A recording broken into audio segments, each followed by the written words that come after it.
Namo Om Vishnu Badhaya Krishna Prasthaya Bhutale Shrimati Bhakti Vedanta Swaminiti Namane Namaste Saraswati Devi Gauravani Pachaline Nivasisha Sunyavhari Pashtatara Satarine Jai Sri Krishna Chaitanya Prabhu Nityananda Shri Advaita Gadadhara Shiva Sadi Gaura Bhakta Hare Krishna Hare Krishna Krishna Krishna Hare Hare Hare Ram Hare Ram Ram Ram Hare Hare.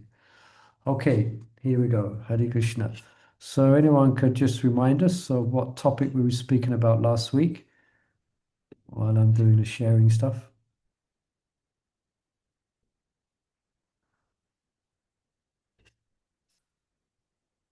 Any guesses?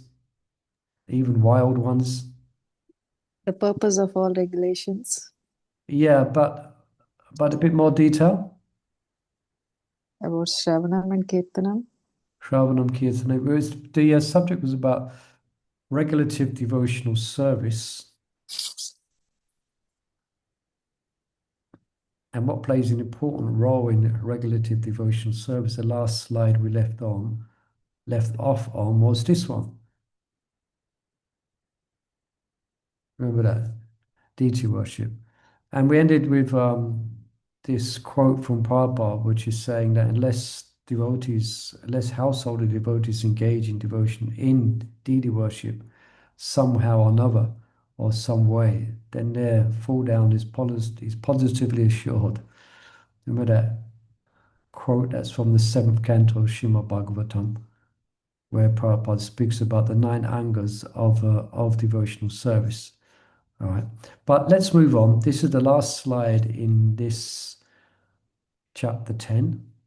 We've covered this, and we want to go into chapter 11 today, which is part one of Spontaneous Devotional Service. It comes in two parts. So let's see if we can get there today. Welcome, Bala Nirmai Prabhu. Hare Krishna. Thank you for joining us. Hare Krishna. Hare Bol. We are greatly honored to have your presence here. I'm greatly honored to be here. Thank you. Hare Krishna. Let's see how many join because we're doing it at a different time today. It's 12:30, so perhaps a few might not be able to attend. Let's see how it goes.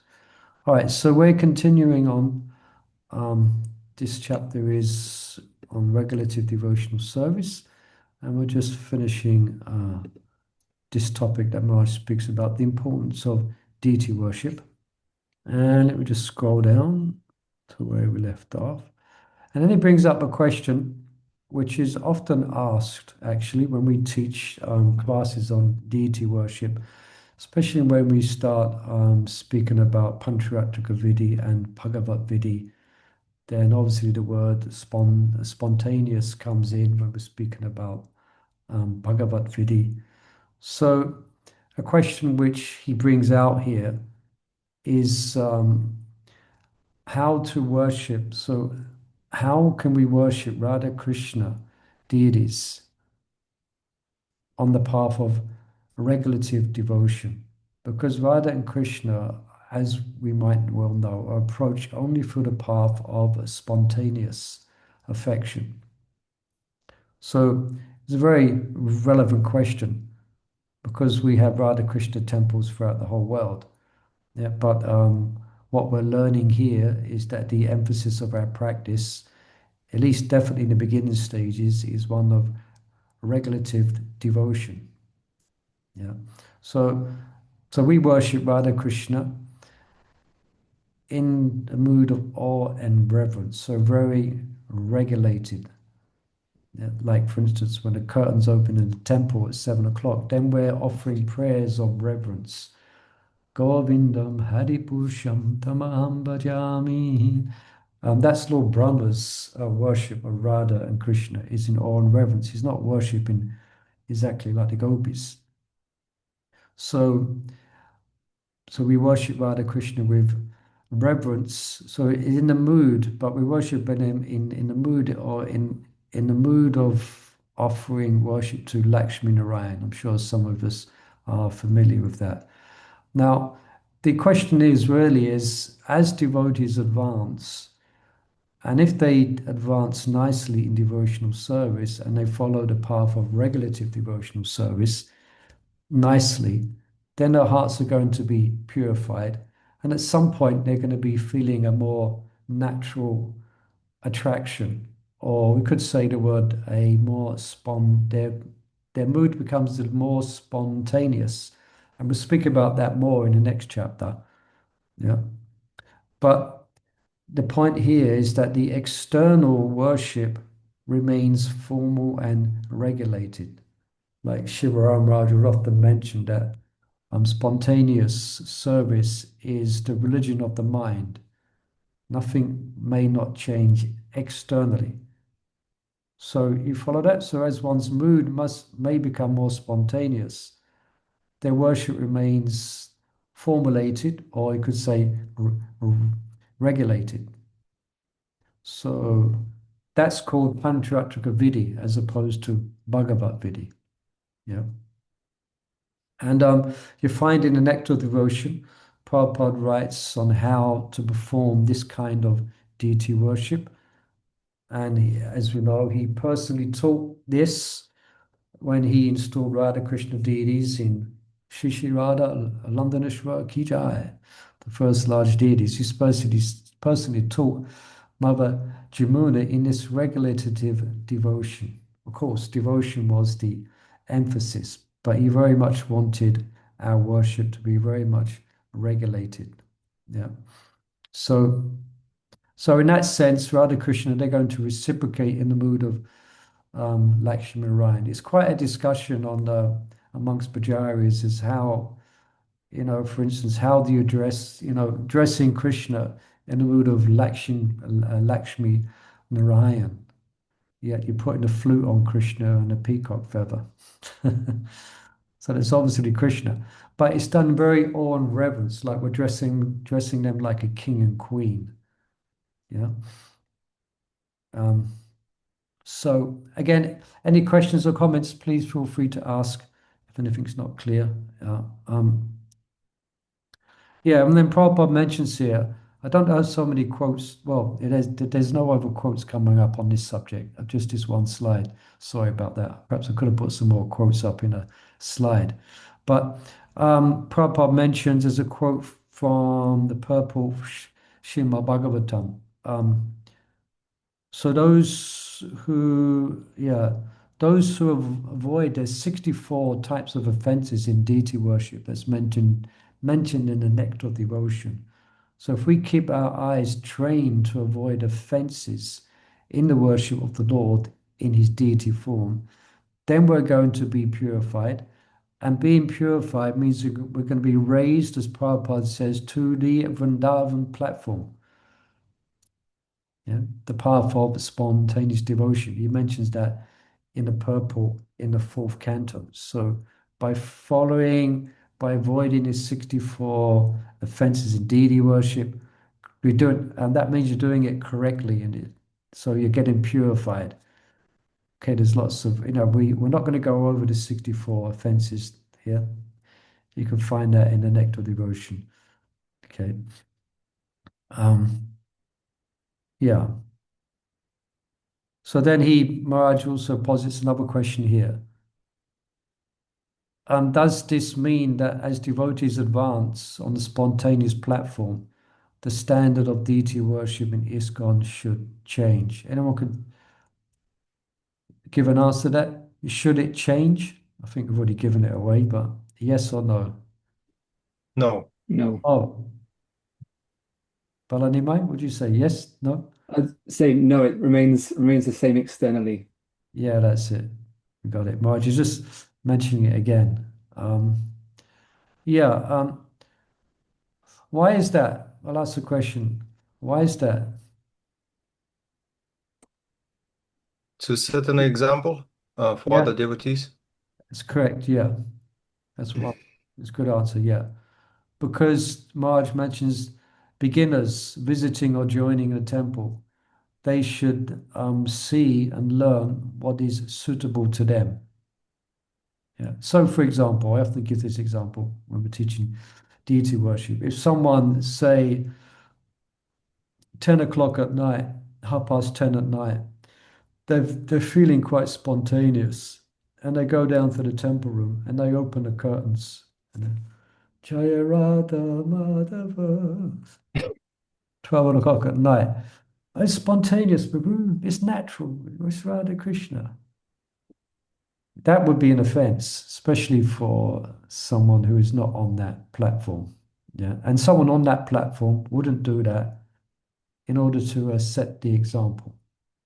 Yeah. Sometimes what happens is I heard sometimes what would happen in the altar. Sometimes I'll be on the altar, and someone in a name, the altar's closed, and we're putting the deities to sleep. They're in their beds. The beds are out. And the curtains are closed for the Lord's privacy. That regard. But then someone comes in and they open the curtains. I had one lady, she came in, I could tell what was going to happen. I could hear the way she came in the temple room and Krishna, Krishna. I could hear her voice come towards the altar and then she pulled the curtains open like that. Of course, I gave her some nectar. I wasn't very happy with that, but she couldn't understand. She was trying to explain to me, it's my Krishna, it's my Krishna. Krishna knows my heart. No, we should respect the Lord's privacy. So we are worshiping Radha and Krishna in a very formal way. There's things we don't do, and there's things we do and things we don't do. We can ask a question on that, Yeah, on please. offenses to the deity. Yeah, please. So in sometimes we get the difference between the path of karma and bhakti. And in karma, it's very much if you make a mistake, you sort of ruin the whole thing. Nothing sort of works after that. It just sort of you can't continue. But in bhakti, there's some lenience, I understand, for deity worship. So I just wonder what is the difference because the statement you made about uh, 64. how yeah, if we're successful in following the 64 items, then we attain success. But is there some sort of room for making mistakes in bhakti like that? Yeah, it's different. For instance, in karma, if you overstep, then you're going to have to do some type of pious chitta, some type of atonement through some type of yagna or some type of Pacific yagna or some type of austerity. But the offenses, say one makes in deity worship on the path of bhakti, the path of bhakti is so purifying that there is no need to do anything outside of that. Yeah. Right. So, Hmm. for instance, if you do make an offense in deity worship, then it's mentioned, if you're wet, then you read a chapter of Bhagavad Gita and you're automatically purified by the activities of bhakti. But we should watch out for the mentality of making offenses on the strength of the holy name, like considering the purifying potency of bhakti to purify us of offenses in deity worship. It doesn't mean that Hmm. we're kind of don't take it so seriously. You know, Right. Right. we're not so bothered about doing things wrong. Then that would be using the holy name. So that would be an offense to Hmm. the holy name. Hmm. Is that okay, Balanima? So yeah, on the path of Thank you. karma, there's pious chitta, but on the path of bhakti, as you correctly pointed out, that one gets purified by the activities of bhakti. Yeah. Okay. Thank you. Yeah. So it's not sort of finished if you make a mistake, it's like you can still carry on uh, with the same activity. Yeah. All is not lost. That's good news. Yeah. Generally, you have to be a bit more careful if you're worshiping Gaudetaya, as we know, they're quite a little bit more lenient. If you're worshiping Radha Krishna, it's a little bit more strict. So that's also there as well. Mhm. You know, that's Okay. why we should want to learn the details of how to worship nicely, what to do and what not to do. Yeah. Right. Thank you. Yeah. Okay. Yeah. Uh, Yeah, now there might be so if one is observing, you got a neophyte and an advanced devotee, they're going to be engaged in the same type of worship. Yeah. The work so that same type of worship is going to be that what is characterized as service to Lord Narayan. Because the advanced devotee will not be making, external changes to the worship. Yeah. Okay. Let's follow there's more details and bring out. Yeah, I've just skipped ahead too much. One sec. Um, um,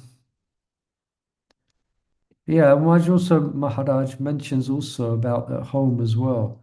The same may be said of home deities, the worship of whom must be suitable for younger, less advanced members of the family. What to speak of future generations. So, for example, if the mother becomes very so-called spontaneous in her devotion to the deity, and then takes the deity shopping, takes the deity shopping, or something like that, or takes the deity out in the summer in the back garden to play in the swimming pool, you know, then the young children may see that, yeah, that wouldn't be, yeah, that wouldn't be correct. Okay. All right. Any questions before we go into next chapter? Okay, let me bring up the next chapter. Let me find it. I had it ready. Hare Krishna. This one or this one?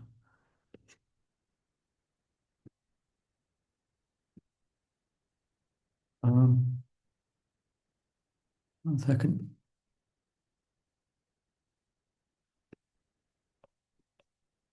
Okay, so sadhana has two aspects. One is regulative devotional service, and one is spontaneous devotional service in practice. Okay, so I just emphasize that. So spontaneous devotional service in practice and regulated devotional service. So Maharaj, as you know, if you read his books, he doesn't shy away from explaining in detail this other aspect of devotional service. Yeah. So chapter 10 is discussed regulative devotion, also known as Vaidhi Bhakti. Yeah. And now we're going to look at the second division of Vaidhi, well, of regulative devotion, which is spontaneous devotional service in practice. Now, this comes in two parts. So let's just take this step by step, and hopefully we can understand this as clearly as possible. So here's a definition. This is from Rupa Goswami. So in essence, a Raganuga or a Raganuga Bhakta, so they they're practicing devotees, so they spontaneously desire to follow in the wake of the residents of Braj. Now we're explaining this more, but someone could just read this verse just as an introduction, a basic definition of Raganuga Bhakti. Can I? Devo Yeah, go on. Go on. Devotional service in spontaneous love is vividly expressed and manifested by the inhabitants of Vrindavan.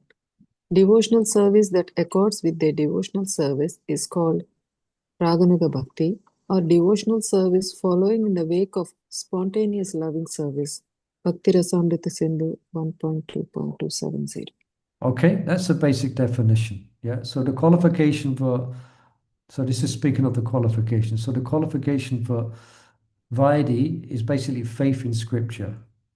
Now, the qualification to perform this Raganuga Bhakti is called greed, and Marge will explain that more. Greed to obtain it. So in this verse, that accords with their devotional service. It's inspired by them. Someone is motivated by the spirit of the devotion of these Ragatmaka Bhaktas, or those those associates in the spiritual world. And that's what inspires one, or one desires to obtain that. So that's greed. Yeah. So faith is based on, you could say it's based on logic and reasoning, which is scripture. It gives you faith. It describes in detail about the about bhakti and how to perform it, and it speaks about the it contrasts it with the futility of material life. So one gains faith, but this is based on the heart's natural inclination. Now, just please take note of that. One's natural, not imposed inclination, but one's natural inclination. Yeah. So, for example, one hears about the dealings of devotees of Vrindavan, and it awakens in qualified, and that qualification Maharaj will mention. If we get there today, he will mention the qualification. But when one hears about this, it awakens in qualified devotees an inclination to develop such moods, to develop the same mood. Yeah. So, in other words, the attraction is no longer dependent upon the ruling of scripture. And Prabhupada writes here, this is this verse here. Devotional service in spontaneous love is vividly expressed and manifested by the inhabitants of Vrindavan. Devotional service that accords with their devotional service is called Raganuga Bhakti, or devotional service following in the wake of spontaneous loving service. So any questions so far? That's a basic definition. Okay, we're clear. This is the foundation before we go any further. Just a basic difference, yeah?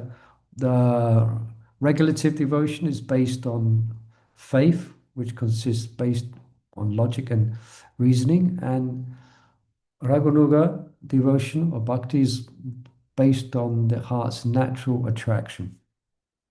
Okay? Okay. Now, someone could read this from Nectar of Devotion for us. The Raganuga devotee do not follow the regulative principle of devotional service very strictly, but by spontaneous nature they become attracted to some of the external devotees such as Nanda and Yashoda. They try to follow in their footsteps spontaneously. Okay, so sometimes this is misunderstood, that the Raganuga devotees do not follow the regulative principles of devotional service very strictly. So that might have all types of things that might come up in the mind of what that actually means, or what it doesn't mean. Yeah. Now, the idea that one can advance without following strictly the regulative principles is terribly perplexing. Yeah.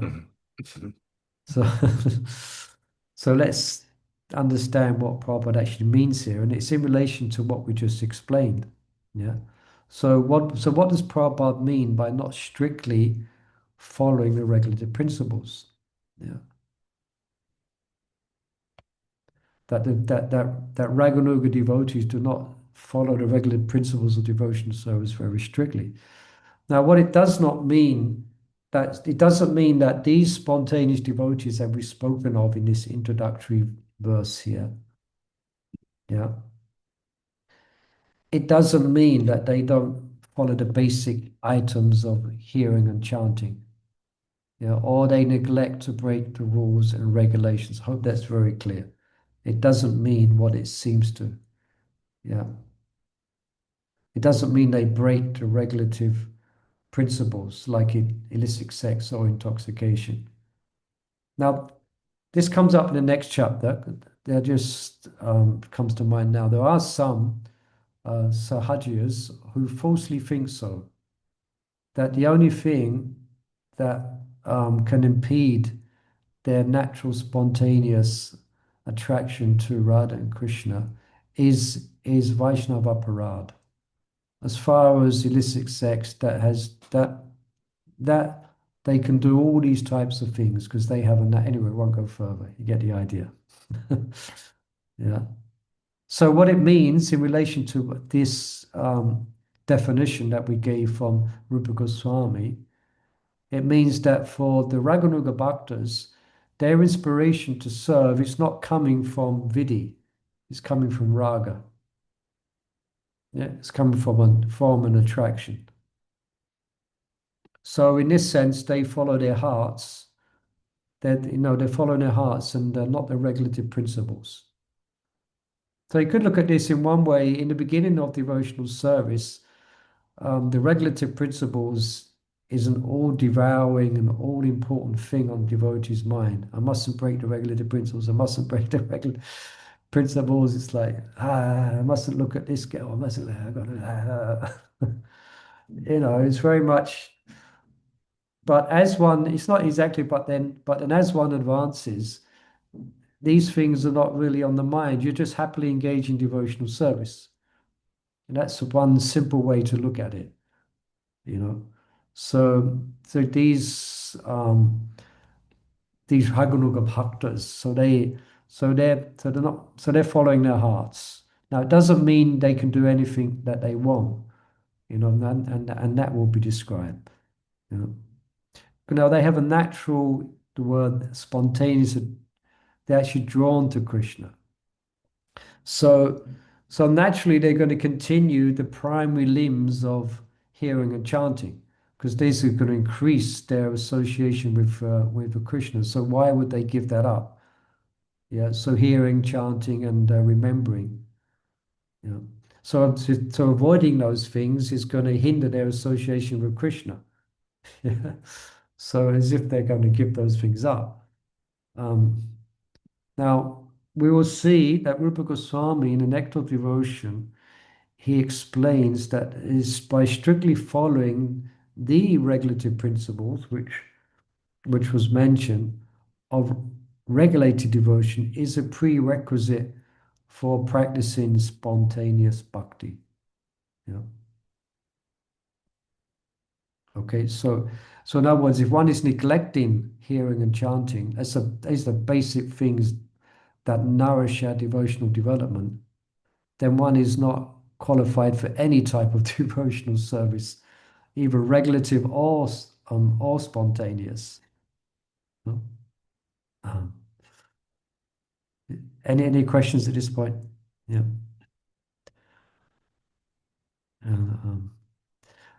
So now Maharaj will bring up the mentality of those eligible to take it up, and this will in both parts 1 and 2 of this subject.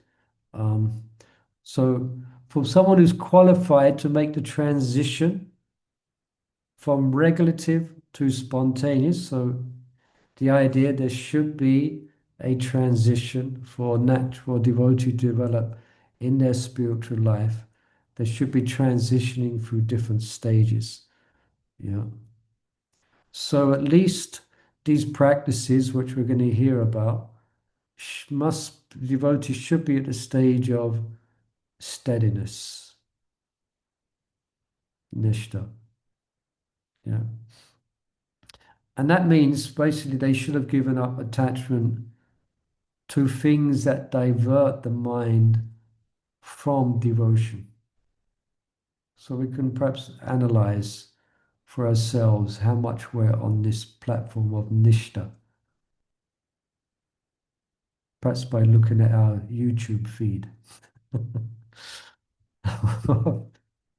Yeah.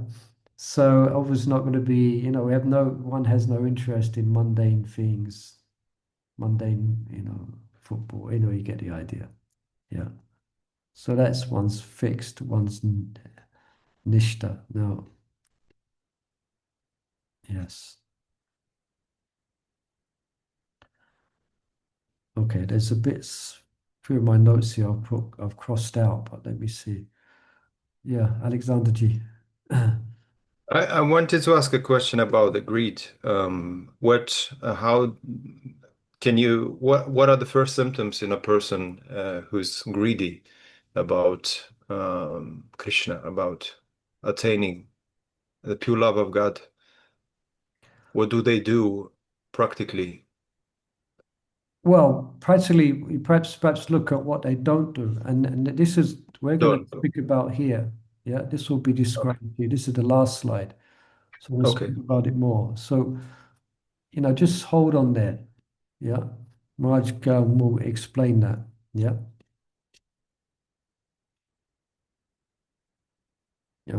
Yes. All right, let's just go here. No, let's go back here. Sorry. Hare Krishna. Now, there may be there may be many devotees on the part or on the level of nishta, yeah, but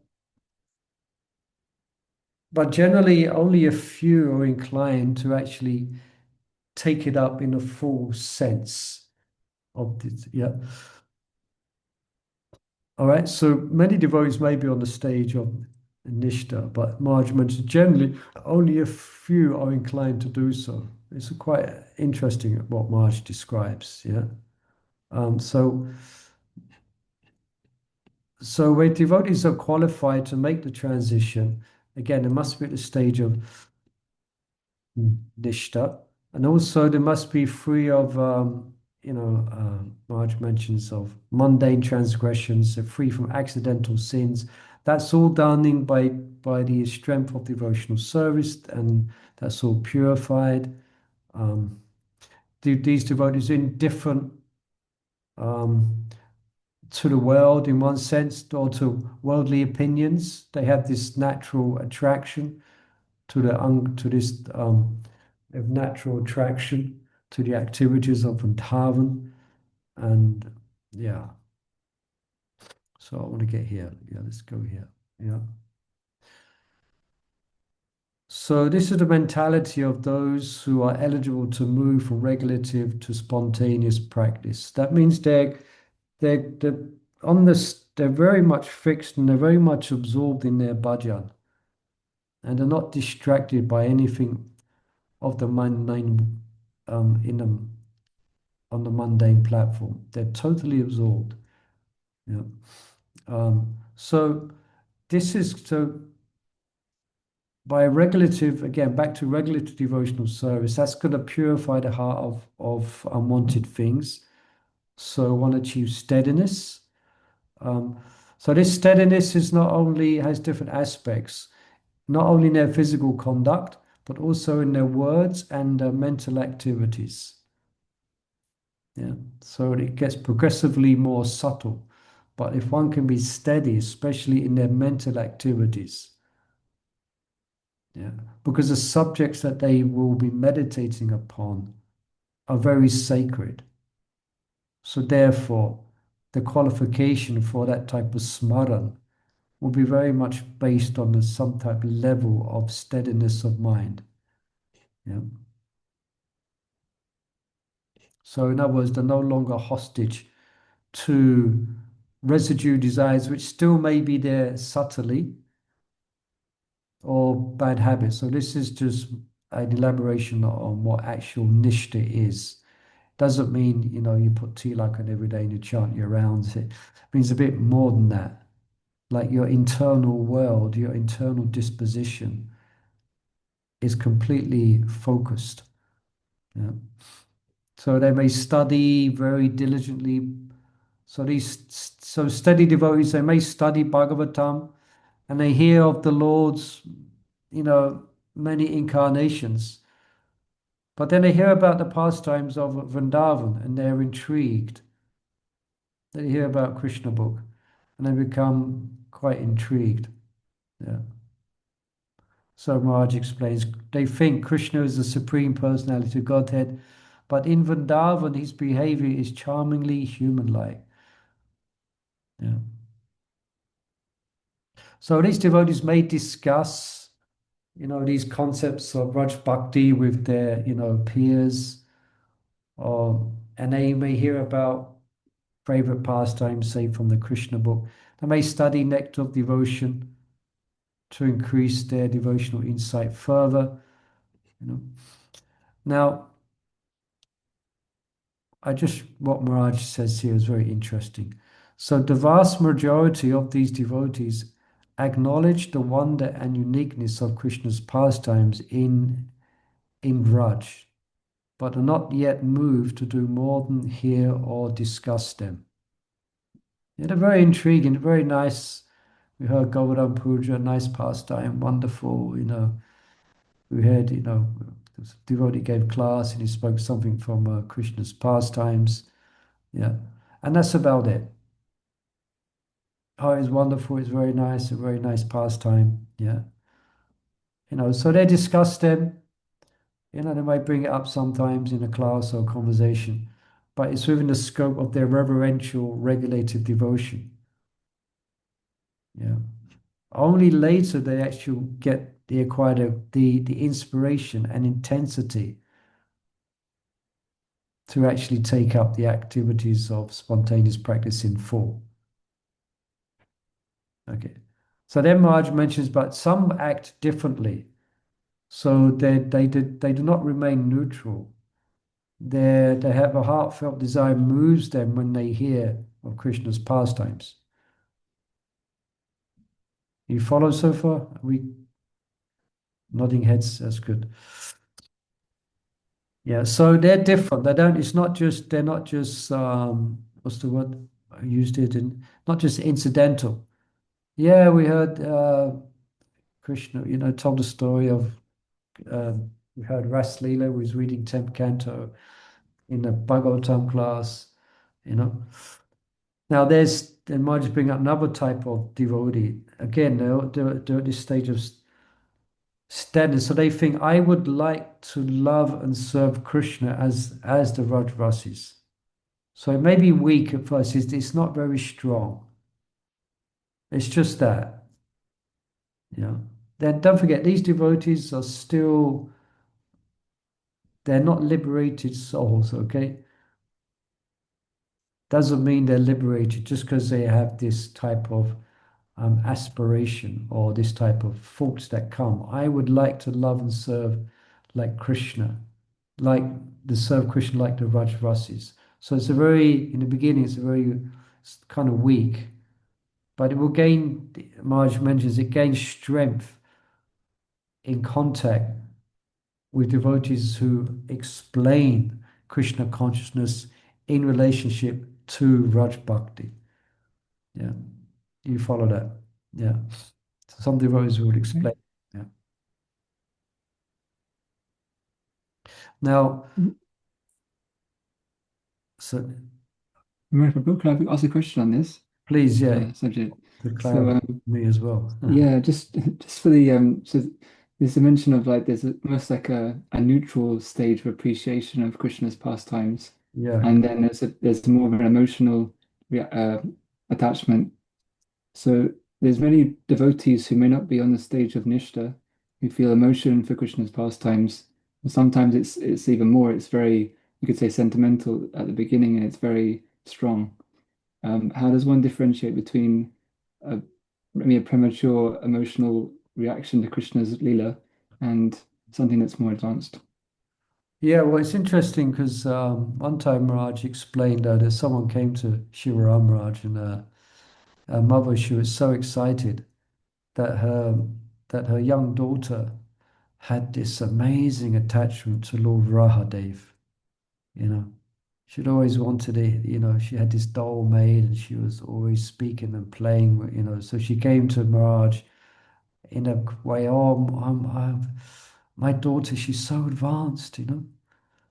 Maharaj said, don't worry, she will grow out of it at some time. She will grow out of it at some time. So sometimes when devotees hear about the pastimes of Krishna, you know, they're feeling, they have due to their, they're feeling some type of attraction, but it's from a very, you could say, mundane perspective, especially when you can see, especially if they're not on the stage of steadiness in their devotional practices, then their attraction is very ephemeral. Yeah, it's not something which they're gonna practice sincerely on a daily basis and follow the principles of bhakti very seriously, you know. So people come from all types of backgrounds and all types, sometimes their sentiments misguide them. No, it's good, they're attracted to Krishna, they're attracted to his pastimes, but just like the example of this young girl, you know, it's not, it's good, you know. She's not going to worship for Rahadev. No. Occasional joy. Yeah. So that's why devotees are very discerning. If someone is proclaiming to be very much attracted to, say, the gopis, you know, and they're having trouble following the four regulative principles, we do not take them seriously because that's the qualification that Rupa Goswami gives, you know. It's nice, it's a nice sentiment, and it's not bad. It's better being attracted to Donald Trump. You know, one is, is attracted. Yeah, but so you find something, but you find the devotees will express such an attraction, then 2 years, 2 years down the line, and they're not very much interested in coming to the temple anymore. And so really everything has to be there in place for it to be, the real thing, so to say. I don't know if that answers your question, Balaji Mahaprabhu. Yes, thank you. So that Right? makes sense. Yeah, makes sense. Perhaps you could repeat back what I said, see if from. Yeah, I'll try to. Yeah, so I asked the question, is it that somebody below the stage of Nishta may uh, have sentiment? How do we tell the difference? And the answer was basically that Nishta is a requirement. It's not that it's sort of a optional thing. So you have to have the symptoms of Nishta, which means steadiness of regulation, the willingness to be devoted on a regular basis, not just a whim. And somebody may claim to have emotional attachment, but if they're not following the basic regulation, then it's not something we can take seriously. So both have to be there. Yeah, thank you. Your that was better than my explanation. No, it wasn't. But yeah, that's basic. Thanks. Yeah. So that's So we have to be very careful. We may think ourselves generally more advanced than what we are. So maybe thinking themselves more advanced than what they actually are. But they may not have the devotional experience behind them, you know.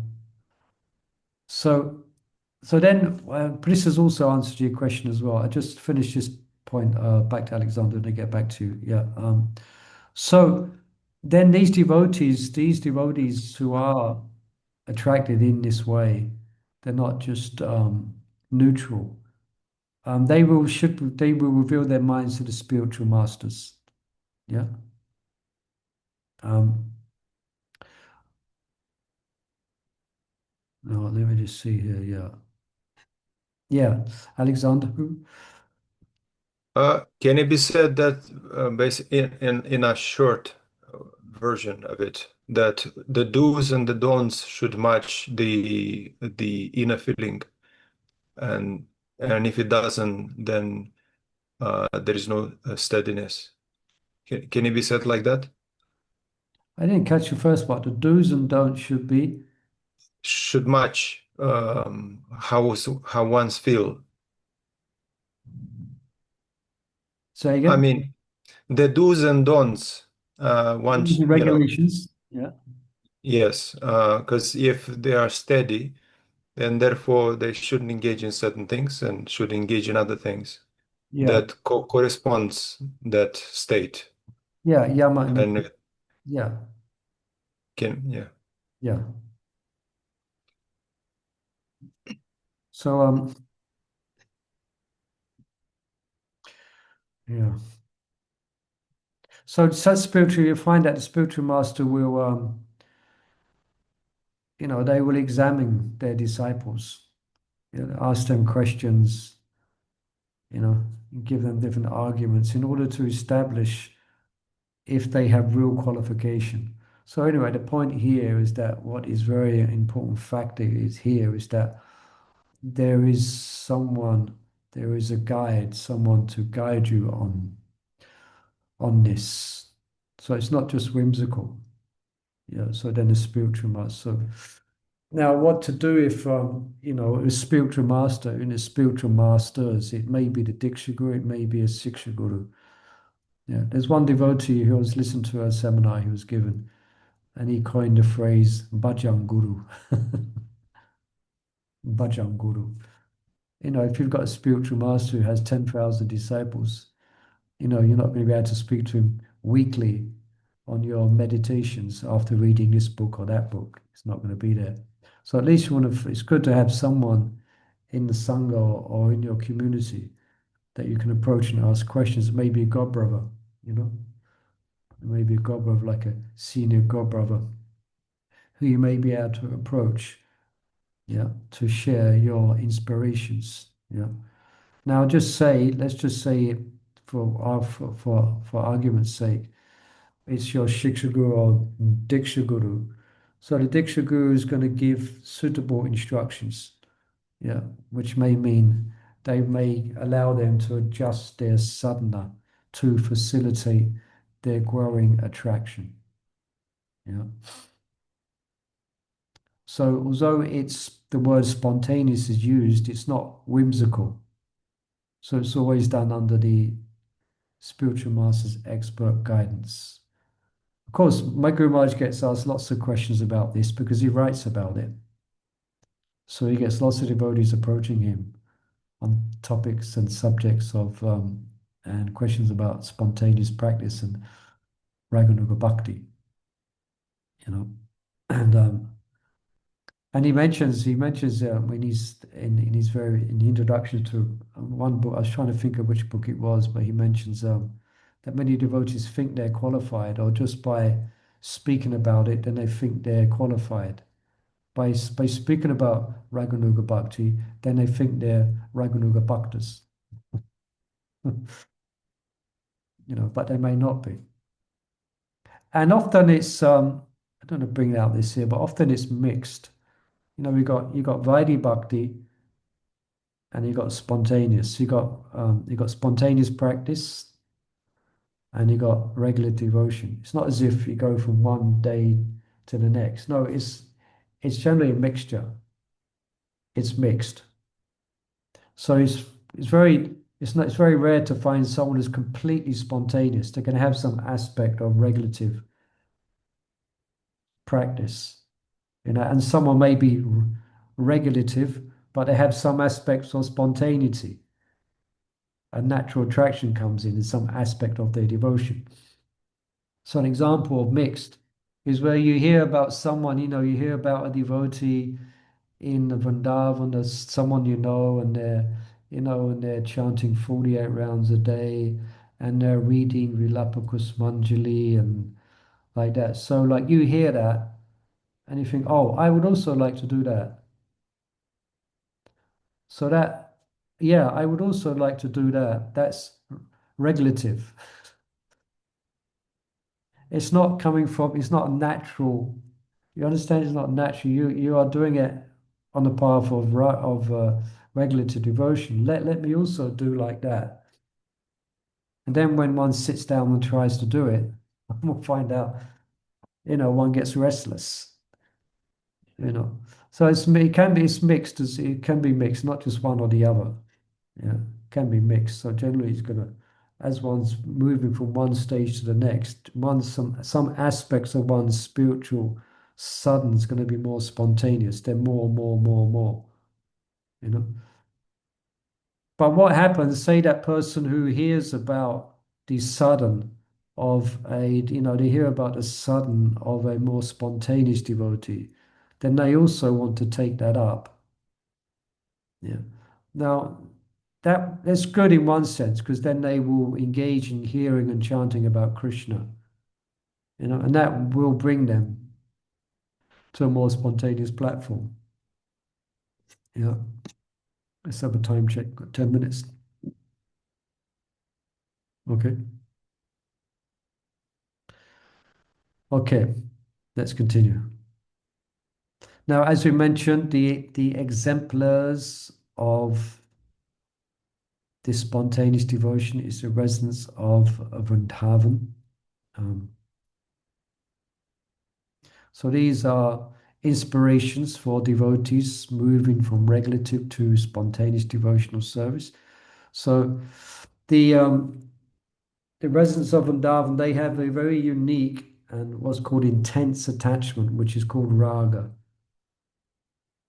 Yeah. So this you will not find a particular rag or attachment. You will not find in devotees of Krishna's innumerable other expansions.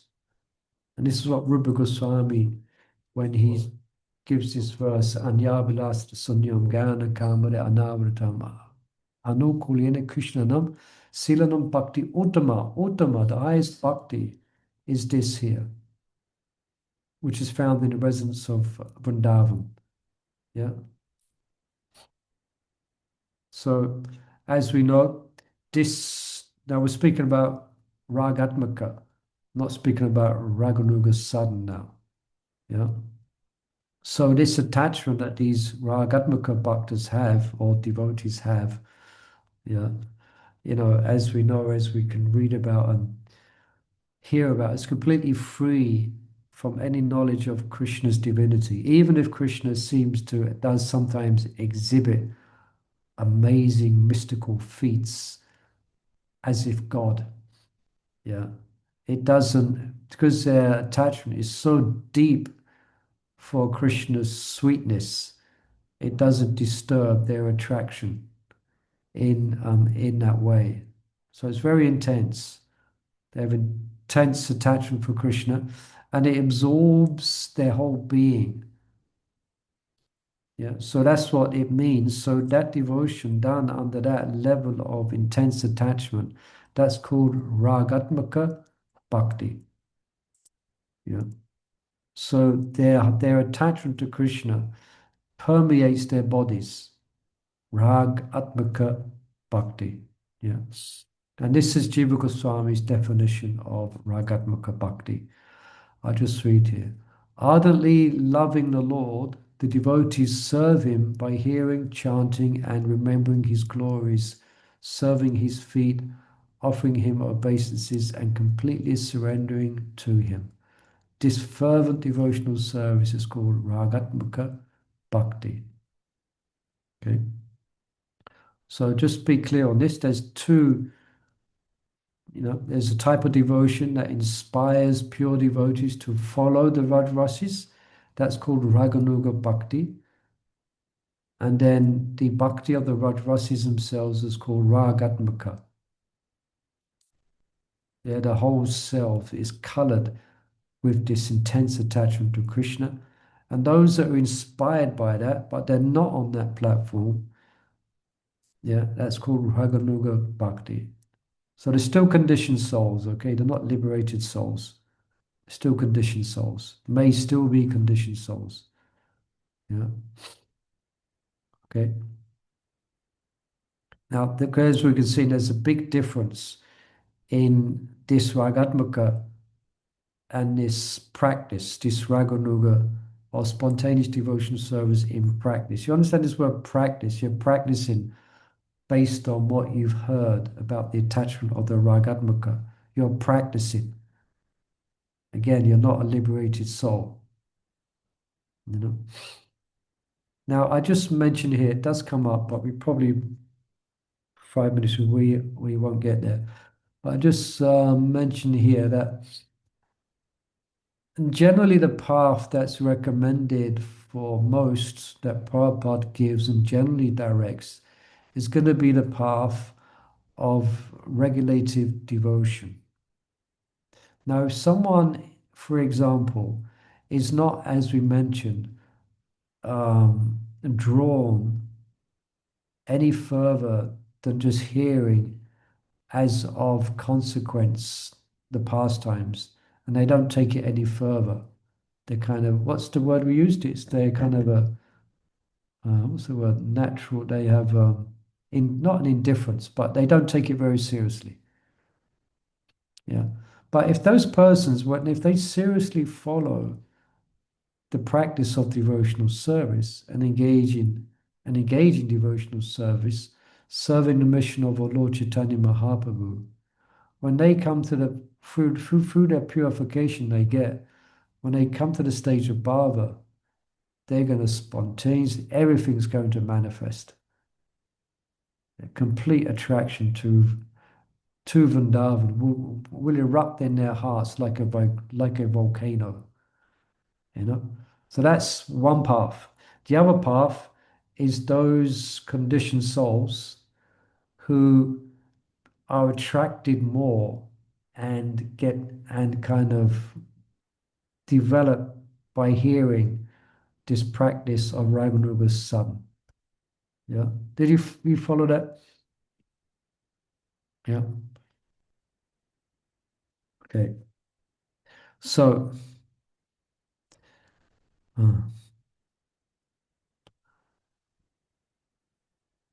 okay, let's go to the next slide. It was 4 minutes. Okay, we've gone through this quite quicker than what I thought. I guess there's only a few of us here. Okay. It's a nice picture, isn't it? Jai. Radha love the Ki Jai. Okay. Um, okay. Here's another. This is from Rupa Goswami. When a person becomes attached to the Supreme Personality of Godhead, his natural inclination to love is fully absorbed in thoughts of the Lord. Yes, we heard from Jiva Goswami. This is Rupa Goswami. This is called transcendental attachment. And devotional service according to that attachment is called ragatmaka, or spontaneous devotional service. And this is what I want to get to. We might go over a couple of minutes because it's important to finish on this one. The qualification for what we just heard about. So Alexander asks, what exactly is this greed that qualifies devotees to practice? So that's, remember, the qualification of regulated is Vaidhi. The qualification for this Raganuga is a natural greed. So what is it more? So again, it's an intense natural desire to serve in the mood of the Vrajavasis, but this greed has various degrees of intensity. And it's of two types. Yeah. So one, the intense eagerness possessed by devotees at the stage of bhava. This is known as jata rati, which means jati means born. I mean, it's already born. I mean, it's there. That they are not practicing this type of lobha. You know, like we hear of Bhakno Thakur, Norton Das Thakur, etc. And their prayers, at the stage of bhava. That's called, they've achieved the stage of bhava, so their natural attraction and eagerness is actually manifest. So that's real greed. Yeah, that's jata arati. Then the other one is called ajata arati, which means it's that one's called complete. The other type is ajata arati. So this is greed possessed by devotees at the stage of practice, which love bhava hasn't developed. It hasn't developed. There's some greed there, but it's not like the jati or rati, those who attain the state of bhava. So Prabhupada, sometimes he calls this, it could be called a strong eagerness, or sometimes Prabhupada called it an ambition. Just an ambition. It's not coloring one's whole existence day and night. One's driven by this intense greed. It's just an ambition. Oh, I would like that. That sounds nice. Let me pursue that. Yeah. Now, um, as the devotee continues practicing his or her eagerness, that will in time become more intense. This is the idea. It should become more intense. Now, they both share a common characteristic. that they are permanent. It doesn't come and go. Okay, even the devotee who's at the stage of practice, this greed is always there. Okay, so sometimes devotees will experience that where they feel a sense of attraction to hearing about Vrindavan, reading the books, Krishna books, Shivaram Swami's books. It's there for 1 month, 2 months, 3 months. Then 6 months later, they're not practicing it so much. It comes and goes, it comes and goes, But when it's really the real thing, it's like permanent, both, yeah. And then Bucknell brings Thakur Bucknell, he mentions a third type. I just read this here. This type of eagerness appears briefly in some devotees when they hear of the qualities of Krishna's associates. Because the symptoms of such desire are short-lived, temporary greed is considered little or of no consequence. Yeah, you may hear a class. Yeah, poor Shota Maharaj is speaking about Radharani. Oh, it's such an ecstatic class. Oh. 3 days later, you forgot. You're not carrying that picture of that in your heart. You got distracted from it. So that's not the greed we're speaking of here, of these two types of greed. Yeah, it's immature. Yeah, it's a little of no consequence. Bhakti mentions here, but it's good. It's better than It's yeah. What's the time? 7:01. Okay. So let me read here. Might be a bit quicker. Unscrupulous men and women have been practicing debauchery in the name of Raganuga Bhakti. Yeah. And had taught that devotion can be cultivated through sexual indulgence. Now we won't. Yeah. That's how bad it gets. Yeah. So the devotees worship Krishna, or the gopis worship Krishna, they dance in this way. So we can also dance with our gopis. Okay. Yeah.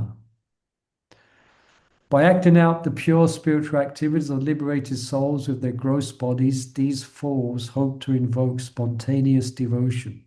Instead, because they were committing offenses to Krishna and his eternal associates, they succeeded only invoking the wrath of the goddess of devotion and her representatives.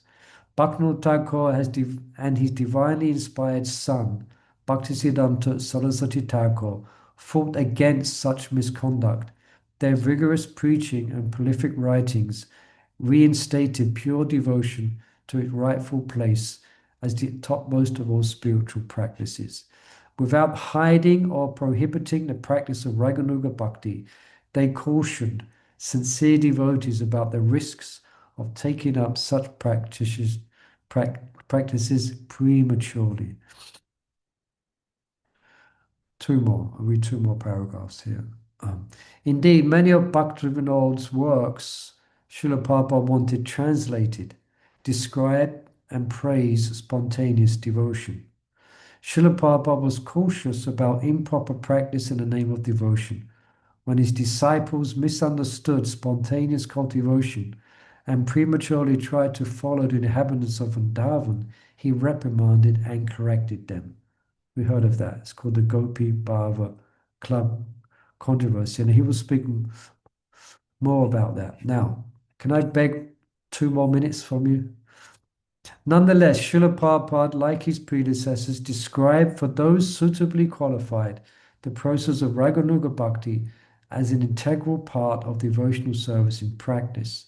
Jiva Goswami states that spontaneous attachment is very rare and cannot be imitated. Persons who disrespect scriptural regulations and who think themselves great devotees simply because they can make artificial displays of attachment are nothing more than hypocrites. Professional musicians often shed tears while chanting Hare Krishna, yet when asked why they do not chant japa or read the Gita, they claim to be beyond such neophyte practices. So sometimes you get people to do bhajans, but they don't, the rest of. Okay, so Shruti Shmriti, this verse here, we come to this verse here. Shruti Shmriti Padadadi Panturachka Vidimbina Ohaitki Hari Bhakti Upataya Vakalpate. Devotional service of the Lord that ignores the authorized Vedic scriptures like the Upanishads, Puranas, and Narada Pantaratra is simply an unnecessary disturbance in society. Okay, now there's more notes here, but that's the point I wanted to get to. Okay, so we'll continue. We've got one more slide in this chapter. Further deliberations on greed. Okay, hope that was of some interest. And yeah, so an introduction to the subject. Maharaj speaks about it more as we go throughout Suddha Bhakti Cintamani. Generally, he speaks in both ways. He gives both practices. He speaks about different levels of devotion for those practicing regulative devotion and its relevance to those practicing spontaneous devotion. So he will speak about it more, Okay? Okay, thank you for kind attention. And wish you all the best there in sunny London. Hare Krishna. Thank you. Thank you very much. Hare It was Krishna. great. Hare Krishna. Hare Krishna. Thank you, Murli Prabhu. Hare Krishna. Hare Thank you. Hare Ram, Ram, Ram, Hare Hare. Go. Hare